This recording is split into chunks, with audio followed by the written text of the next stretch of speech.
Supply, supply. Alam mo tayo. Ano naman yung mga karanasan nyo ay pinadala ko na rin. Eh ngayon, habang ako nagtatrabaho, paano nakikita ko sa Panginoon, talagang ihalay ko lang yung buhay ko. Sa totoo lang, minsan napapabayaan ko na rin yung mga anak ko.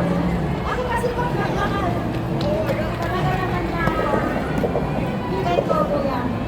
Kahit kung yung sabihin na talagang pusa ako yung anak, siguro yung kahit na sabi na naman ko yung Lord, sabi ko, Lord, ano ba ito?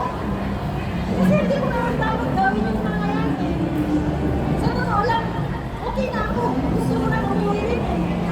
Pero dahil binigay ko na yung buhay ko sa Panginoon, hindi ko na lalo sa kalagyan hindi na tayo tumuro. Kasi hindi sa tendency na kapag ako yung umuwi, siguro ako siguro na naman ako. Amen.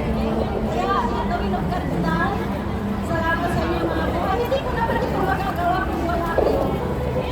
Amen? Kasi kung ako lahat mag-isa, Wala.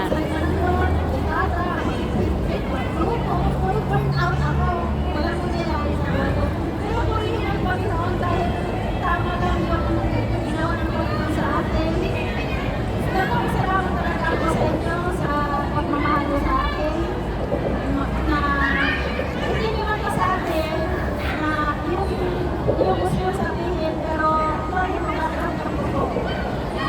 Ito na ang samahan na ito at hindi namin ito yung gagawin ng Panginoon sa atin. Amen? Lahat ng ating mga pinaghirapan, ating mga ginagawa, nag-record yan lahat sa atin. Isang araw ay mabubulat na lang tayo. Ay, ito yung mga ginagawa namin sa Panginoon. Sana tayo dahil ng Panginoon yung tamang makikisama ang bawat isa.